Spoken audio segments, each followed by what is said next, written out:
किसान भाइयों नमस्कार। मैं मोहन नागर गुरु कृपा हर्बल फार्म में आपका स्वागत करता हूं। किसान भाइयों, आज ही इस महंगाई के ज़माने में परंपरागत खेती में काफ़ी खर्चे बढ़ते हुए जा रहे हैं। आमदनी हमेशा घटती हुई जा रही है। तो इसलिए आज काफ़ी जागरूक किसान जो है जड़ी बूटियों की खेती यानी औषधि खेती की तरफ काफ़ी जागरूक किसान का रुझान बराबर निरंतर आगे बढ़ता हुआ जा रहा है। इस कड़ी में आज गुरु कृपा हर्बल फार्म के द्वारा आज आपको एक ऐसी नई औषधि फसल के बारे में बताने हम जा रहे हैं जहां आपको परंपरागत खेती से 3 से 4 गुना ज़्यादा इनकम आपको मिलने वाली है और खर्चा बहुत कम होने वाला है। कम खर्चे में अधिक इनकम देने वाली फसल के बारे में हम आपको जानकारी देने वाले हैं इस वीडियो के माध्यम से। किसान भाइयों, वीडियो लंबा हो सकता है, बाकी आप जो है थोड़ा समय निकाल करके वीडियो देखें, वीडियो को स्किप नहीं करें, पूरा वीडियो देखें, तभी आपको पूरी फसल के बारे में पूरी जानकारी आपको प्राप्त हो पाएगी।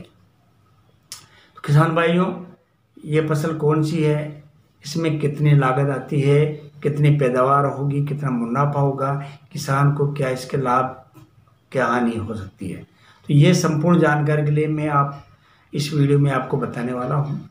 तो किसान भाइयों, इस औषधि फसल का नाम है स्टीविया। किसान भाइयों, स्टीविया क्या है, इसका मैं आप संक्षिप्त जानकारी आपको बता देता हूँ कि स्टीविया एक रेबाउडीना ब्रोटीनी वनस्पति के स्टेरेसिया फैमिली में आने वाला एक औषधि गुण वाला एक 12मासी पौधा है। यह मूल रूप से दक्षिण अमेरिका की वनस्पति है। यह वनस्पति अपने तेज मिठास वाले पत्ते के लिए जाना जाता है। व्यापक तौर पर इसकी पहचान अपने पत्तों में मीठे स्वाद और 0 कैलोरी ग्लाइकोसाइडस गुण को लेकर है।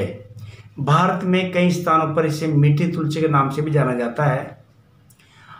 इसकी पत्तियां चीनी से 20 से 40 गुना अधिक मीठी होती है। रिफाइन किया हुआ इसका एक्सट्रेज होता है, पाउडर नुमा इसका एक पाउडर नुमा एक्सट्रेज निकाला जाता है, तो वो आपका शक्कर से 200 से 300 गुना अधिक मीठा होता है। सूखी पत्तियों के वजन के आधार पर इसकी पत्ती में 18% तक ग्लाइकोसाइड से मिल जाता है।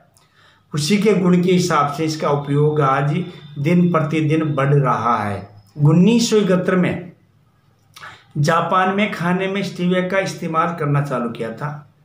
1984 में चीन ने इसकी खेती शुरू की और 2008 में United states food and drug administration USFDA ने स्टीविया का GRAS के रूप में अधिघोषित किया और खाने पीने में इसके उपयोग की अनुमति दी। 2011 में यूरोपियन EU यानी फूड सेफ्टी अथॉरिटी ने स्टीविया ग्लाइकोसाइड्स का इस्तेमाल को मंजूरी दी और अंत में 2015 में भारत के FSSAI यानी फसाई ने खाने पीने की वस्तुओं में स्टीविया के उपयोग की अनुमति दी गई। तभी से इसका जो है प्रचलन अपने शुगर फ्री जितनी भी मिठाई जो होती है उसमें इसका उपयोग होता है और कई अन्य चीज़ें होती है। तो इस हिसाब से भारत में 2015 से इसका उत्पादन शुरू हुआ है। इसकी खेती लोगों ने करना स्टार्ट किया है और इसका मार्केटिंग स्टार्ट हो चुका था 2015। बात करते हैं इसका उपयोग कहाँ कहाँ होता है। तो किसान भाइयों, इसका आमतौर पर जो है स्टीविया का पत्तियां चाय कॉफ़ी में मिठास लाने के अलावा इसका सीधा उपयोग नहीं किया जाता। इसकी पत्तियों को एक्सट्रेस और रिफाइन करके इसके स्टीविया एक्सट्रेस जो कि एक पाउडर के रूप में होता है, यह सामान्य तौर पर चीनी से 200 से 300 गुना अधिक मीठा होता है। इसे खाने और पीने में उपयोग में इसकी आवश्यकता के अनुसार रिफाइन किया जाता है। खाद्य पदार्थों में इसका उपयोग होता है। डायबिटीज मरीज का आहार भारतीय मिठाई में चाय कॉफ़ी आदि के लिए सॉफ्ट ड्रिंक्स, कोल्ड ड्रिंक्स, फलों के रस, शरबत, आइसक्रीम, चॉकलेट, दही, जैम, जेली, सॉस, अचार, cake, biscuit, pastry, chewing gum, toothpaste, mouth wash, इन सब में इसका उपयोग होता है। चिकित्सक के हिसाब से जो है ब्लड शुगर कंट्रोल ये करती है चिकित्सा की दृष्टि से। हाइपरटेंशन का इलाज इससे होता है। एंटीऑक्सीडेंट का ये काम करती है। दंत से रोग प्रतिरोधक क्षमता इसमें है। मोटापा रोधी और वजन घटाने के अभ्यास में इसका उपयोग किया जाता है। अपना बात करते हैं अब खेती की। तो किसान भाइयों, इसकी खेती कैसे करें और कब करें, इसमें कितना खर्चा होता है, कितनी आमदनी होगी, इसको कहाँ बेचेंगे, इसका मार्केट कहाँ पर मिलेगा, ये सारी जानकारी मैं आपको इसी वीडियो में आपको देने वाला हूँ। कृपया जो नए किसान हैं, एक बार मैं निवेदन करता हूँ कि हमारा जो यूट्यूब चैनल है गुरु कृपा हर्बल फार्म, उसको सब्सक्राइब ज़रूर करें, ताकि जो भी हम नया वीडियो अपलोड करें उसका नोटिफिकेशन आपको मिले और आपको जानकारी प्रॉपर समय पे मिलती रहे। और ये वीडियो स्किप नहीं करें, लंबा ज़रूर हो सकता है, बाकी थोड़ा ध्यान से देखें। हो सकता है इससे आपके कहीं आपको लाभ मिल जाए इस फसल करने से। और शेयर ज़रूर करें ताकि आपका जो रिश्तेदार है, परिवार के हैं, आपके मित्र हैं, वो भी इसको देख करके कुछ जानकारी हासिल कर सके। तो बात करते हैं इसकी खेती के बारे में।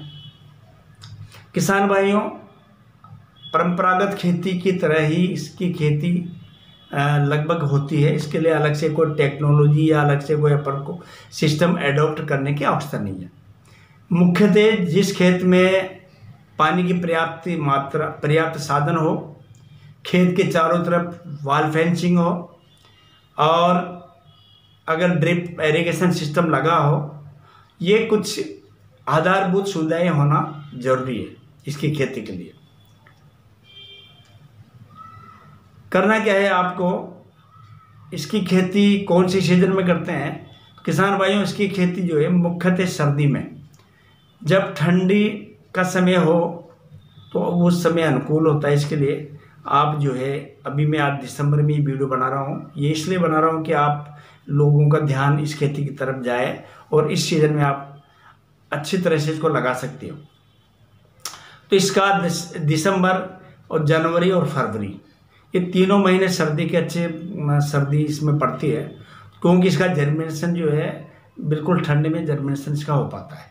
गर्मी में इसका जर्मिनेशन अपन नहीं ले सकते। गर्मी में इसका जो है ना अंकुरण ये नहीं ले पाता, बीज उगने में नहीं उगता है। तो अपन शुरुआत करते हैं दिसंबर से। तो किसान भाइयों, अन्य खेती की तरह आप जो इसकी खेती की जो है ना तैयारी अपन करते हैं, हकाई जुताई कंप्लीट आप करते हैं। हकाई जुताई के साथ में मैं किसानों को बताना चाहूँगा कि यह एक बहुवर्षीय फसल है।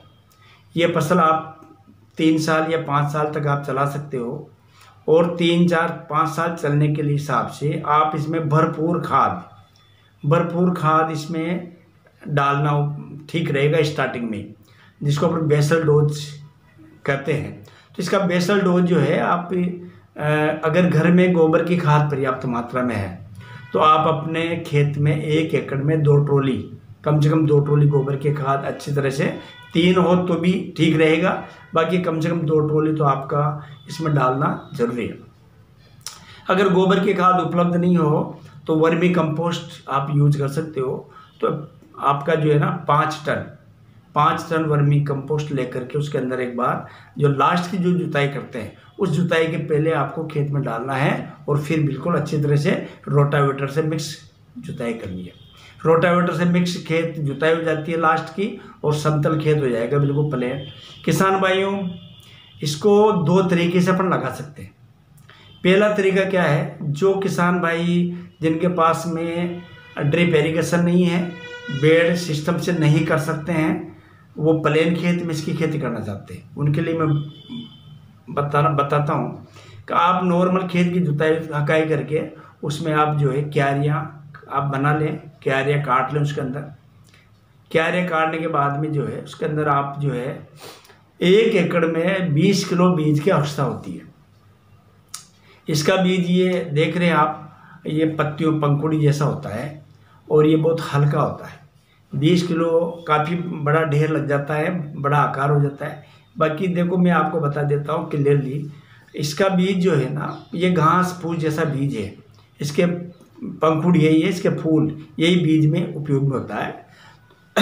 तो ये जो है इसका पूरा 100% जर्मिनेशन नहीं हो पाता है, क्योंकि कोई भी दानेदार जो बीज होगा वो तो लगभग 80-90% जर्मिनेशन होता है। बाकी ये बहुत पंखुड़ी है, कुछ खराब होगा कुछ ठीक होगा। तो ये लगभग आपका जो है ना 50-60% ही जर्मिनेशन इसमें मिलता है अपन को। तो आप भरपूर बीज का उपयोग करें। तो क्यारी बनाने के बाद में आपको जो है इसके अंदर हाथ से बीज बिछाना है, एक तरह से अच्छी तरह फुल बीज फेंकना है आपको। पूरे क्यारे में बीज को अच्छी तरह उड़ाना है। बीज को अच्छी तरह से आप फेंक करके उड़ा करके इसके ऊपर जो है ये आप जो है आपके पास जो भी शुदा हो, चादर या साड़ी या धोती जो भी है, उससे आपको इसमें बीज डालने के बाद में बीज को पूरे खेत में बिछाना है एक तरह से, और मिट्टी में नहीं दबाना है। मैं आपको बता रहा हूँ दोबारा, कहीं इसको ऐसा नहीं कि अपन मिट्टी में दबाएंगे। बिल्कुल खेत रोटावेटर से खेत समतल हो गया, क्यारी बना ली, क्यारी के अंदर आराम से बीज को अच्छी तरह से बिल्कुल अस्कार आपने बीज को बिखेर दिया। बीज को बिखेर करके उसके ऊपर चादर, धोती, साड़ी जो भी आपको उपलब्ध हो वो उसके ऊपर ढकना है पूरी तरह से ढकने के बाद में आप उस पर जो है ना जगह जगह उस पर अपने ढेले, मिट्टी के ढेले आप मिट्टी रख सकते हो, ताकि वो हवा में उड़े नहीं, कहीं इधर उधर वो फैले नहीं, साड़ी कपड़ा जो भी है। उसके बाद में तुरंत बाद में करना क्या है आपको, इसके अंदर सिंचाई करनी है आपको।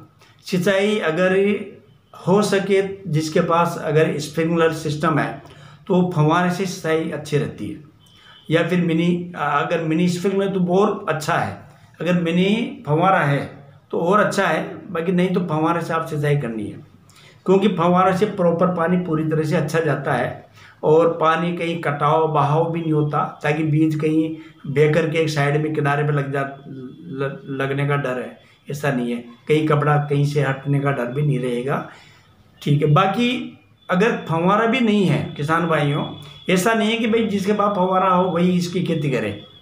बिना फव्वारा फ्लड इरिगेशन से भी आप इसकी खेती कर सकते हो। फ्लड इरिगेशन में सावधानी ये बरतनी है आपको, इसका जो पानी का जो बहाव है आपका जो मोटर का जो प्रेशर है उसको डाउन करना है। यानी कि आपको जहाँ आपका पानी जा रहा है उसको कई जगह बांटना है, आपको पानी को 3-4-5 क्यारी में एक साथ ही चलाना है, ताकि पानी का बहाव कम रहेगा तो बीज कहीं बह करके जाना या कहीं बीज तैरना, इस तरह से बीज कहीं जाके इकट्ठा नहीं होगा। जहाँ बीज रखा है वहीं का वहीं बीज गीला होकर के मिट्टी में चिपक जाएगा। तो ये सावधानी बरतें। ऐसा नहीं कि एक ही धोरे में या एक ही क्यारी में आपने एक साथ पूरा पाइप का प्रेशर चला दिया। एक ही जगह प्रेशर चलाएंगे तो पूरा बीज कहीं न कहीं इकट्ठा हो जाएगा, पूरा पानी में बह जाएगा और वो कपड़े उपड़े भी आपके एक तरफ हट जाएंगे। तो ऐसी गलती आप ना करें। पानी को एक साथ 3-4-5 क्यारी जितना भी आपका प्रेशर है जो भी उस हिसाब से आप डिवाइड करके कई जगह आप पानी एक साथ चला सकते हो, ताकि आपका बीज जो है कहीं बह करके एक जगह इकट्ठा ना हो, आपके कपड़े वपड़े इधर उधर ना हो और सही तरीके से आपके नमी। दूसरी बात, इसके अंदर ज़्यादा पानी भी नहीं देना स्टार्टिंग में। खेत में अपन क्यारी भर देंगे तो बीज ऊपर तैर जाएगा, तो तैरने से बीज कहीं भी इधर उधर हो जाता है। बिल्कुल नमी होना चाहिए और सिंचाई के बाद में बीज आपका मिट्टी में एक तरह से चिपक जाता है, ऊपर कपड़ा होता है उसका वजन होता है, चिपक जाता है। तो ये तरीका आपको करना है। फव्वारा वाले तो जानते हैं कि फव्वारे से करेंगे सिंचाई तो बहुत अच्छी होती है, वहीं एक जगह पानी गिरेगा, सब बराबर पानी गिरेगा। और तो किसान भाइयों आगे करना क्या है आपको, यह आपको करना है, मैंने बताया आपको ये कब लगाना है, आपको ये बीज की कब तैयार करनी है। ये बीज आप दिसंबर में, जनवरी और फरवरी के महीने में, ये 3 महीने बहुत अच्छे इसके लिए होते हैं। अब करना क्या है आपको कि जो किसान भाई जो है इसके अंदर ही मौसम अनुकूल देख करके आपको सिंचाई बराबर निरंतर रखनी है। अगर ठंडक है वातावरण में, बदल हैं, और कोहरा छाया हुआ है तो दिन में एक बार आप पानी दे सकते हैं। अगर धूप है तो दिन में आप सुबह शाम इसमें पानी देना है, क्योंकि वो चद्दर गीला जो भी है वो कपड़ा और बीज हमेशा गीला ही रहना चाहिए, ज़्यादा पानी भी नहीं होना चाहिए और सूखना भी नहीं चाहिए। ये बात आपको सावधानी से विचार करनी है। तो इस तरह से आप जो है लगातार 10 से 15 दिन में आपका बीज जो है ना जर्मिनेशन दिखेगा आपको।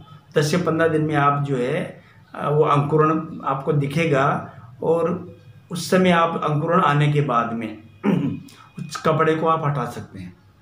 कपड़े को आप हटा लो और पानी की मात्रा धीरे धीरे आप कम कर सकते हैं। जैसे जैसे आपका अंकुरण बड़ा होता जाएगा और उसकी जड़ नीचे ज़मीन में जाती जाएगी तो आप धीरे धीरे, जहाँ 2 टाइम पानी दे रहे हो फिर बाद में आपको 1 टाइम करना है।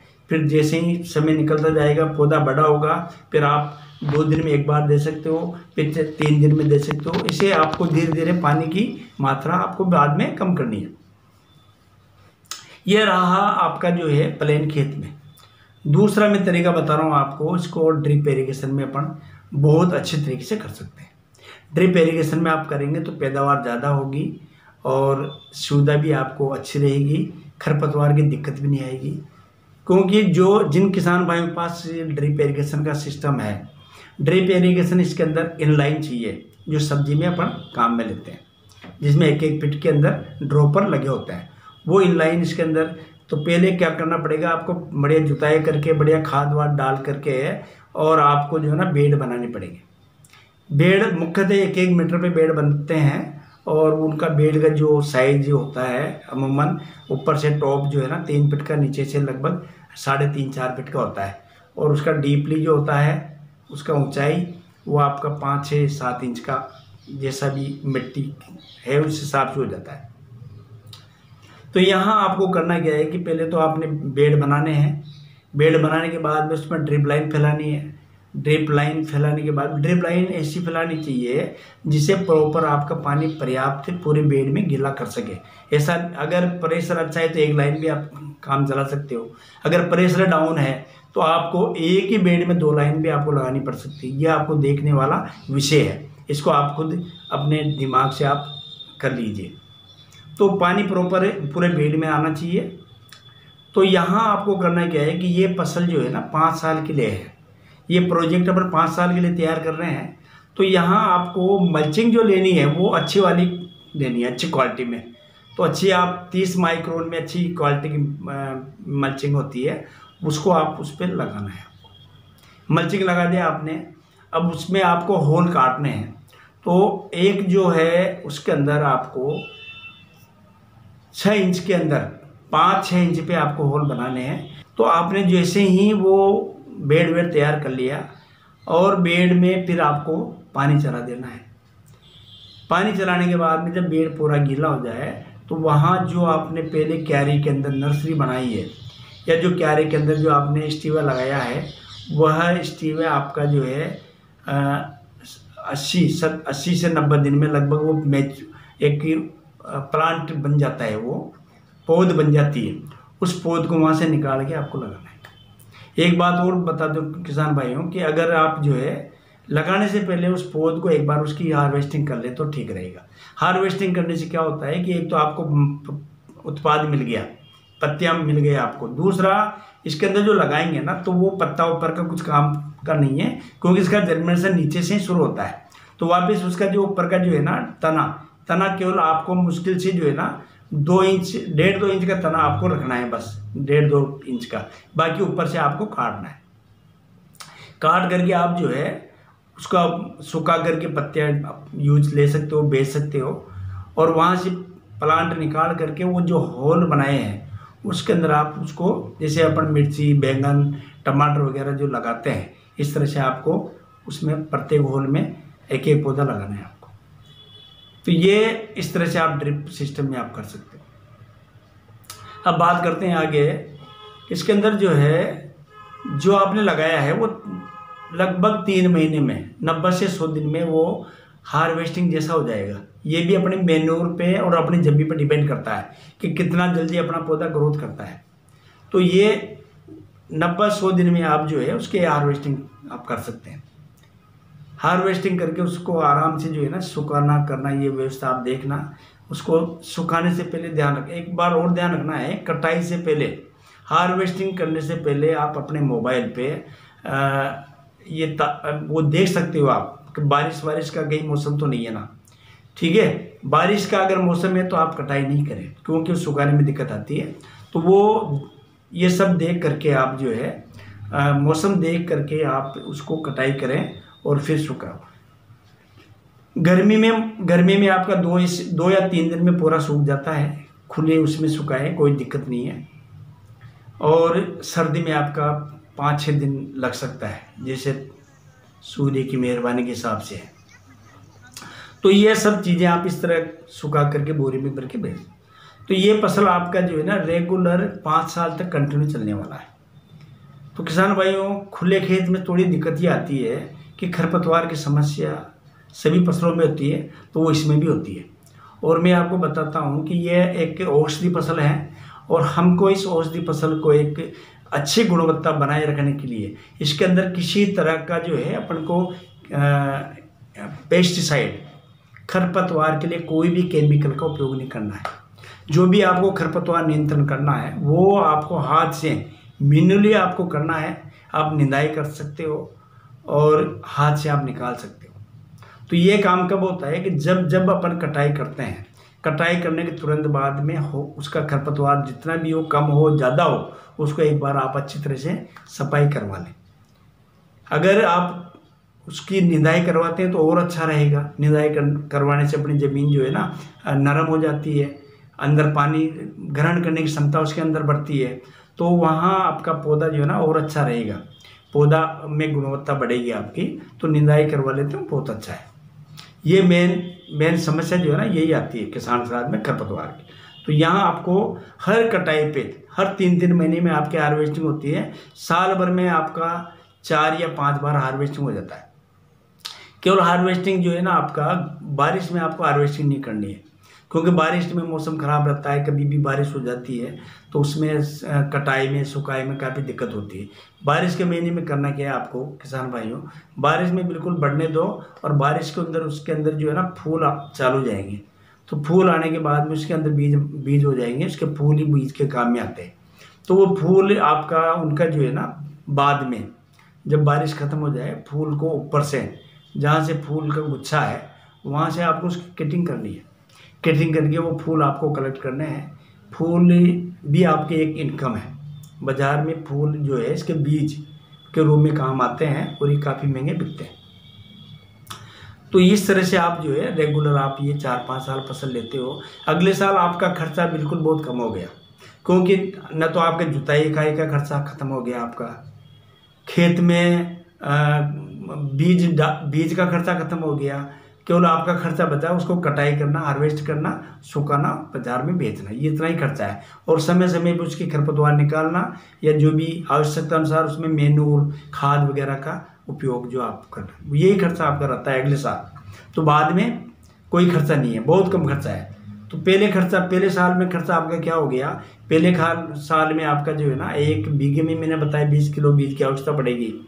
1 बीघे में नहीं, सॉरी 1 एकड़ में, एकड़ में 20 किलो बीज की आवश्यकता पड़ेगी। तो ये बीज आप बढ़िया बीज लें, साफ सुथरा लें, एकदम क्लीन बीज लें, और पूरा ये देखें उसके अंदर जो है ना उसका जो उगने वाला हिस्सा है जो नीचे होता है वो पूरा प्रॉपर ठीक तरह से हो। इस तरह से आप अपने बीज की गुणवत्ता आप देख करके बीज लेना चाहिए। चाहे बीज थोड़ा महंगा मिले, सस्ता मिले, कोई दिक्कत नहीं।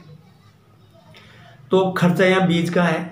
तो अगर 20,000 का बीज आपने लगा दिया है और 20,000 दूसरे खर्चे हैं या 30,000 दूसरे खर्चे हैं, यानी कि 1 एकड़ में आपका पहले साल में 50,000 रुपये का खर्चा आपने किया है। अब बात करते हैं इनकम की।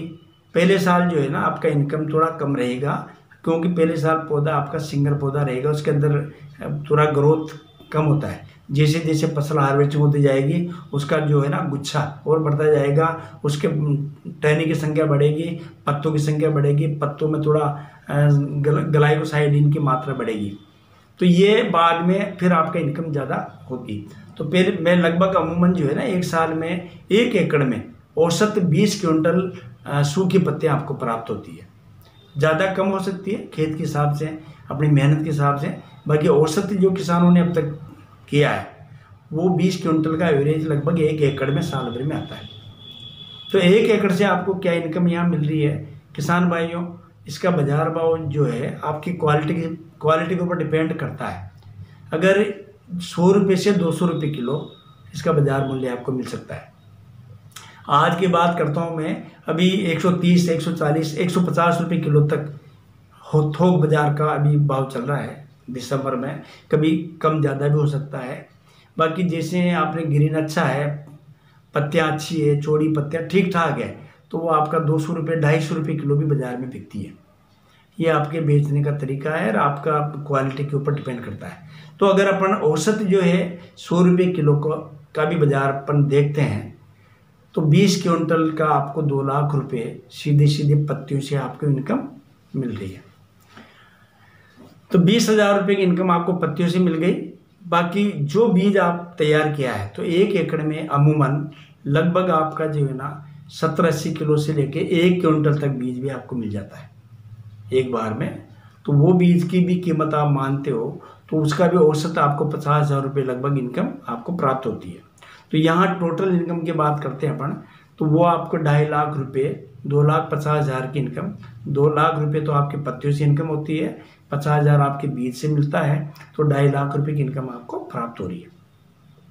खर्चा आपका जो हुआ वो लगभग औसत 50,000 का खर्चा है।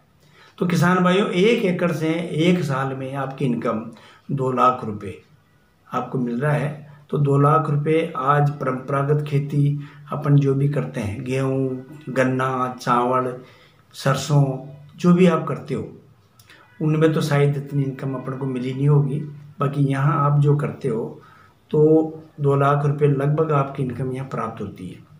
तो ये था आज स्टीविया के बारे में जानकारी। तो किसान भाइयों ये जानकारी कैसी लगी कमेंट में ज़रूर लिखें। अच्छा एक बात और मैं बताना भूल गया कि बाज़ार, किसान भाइयों मार्केट की दिक्कत नई किसानों को लगभग होती है। कोई भी नई चीज़ अपन पैदा करते हैं तो बाज़ार की समस्या नए किसानों के लिए सामने होती है कि इस माल को तैयार मैंने कर लिया है और इसको बेचने में कहाँ जाऊँ। तो किसान भाइयों देखो मार्केट में कई कंपनियां हैं, कई मैन्युफैक्चरर कंपनियां हैं जिनको डिमांड रहती है स्टीविया की। इसके प्रोसेसिंग रिफाइनिंग करने के लिए उनको चाहिए और अपने भारत से कई विदेश में भी माल जाने लगा है, एक्सपोर्ट भी होने लगा है। कई बड़े एक्सपोर्टर इसका काम भी करते हैं। बाकी फिर भी अगर नॉर्मल जो किसान है उसके पास कम मात्रा में है तो सीधा जो है ना नीमच मंडी में इसकी बोली लग करके जो भी उस समय जितने भी किसान हैं अपने अपने खेत का उत्पादन स्टीविया लेके आते हैं और जो भी बाजार भाव होता है 100 रुपये, 80 रुपये, 120 रुपये जो भी हो उस समय का, उस हिसाब से वहाँ आराम से बेच कर आ सकते हैं। अच्छा पैसा आपको प्राप्त कर सकते हो।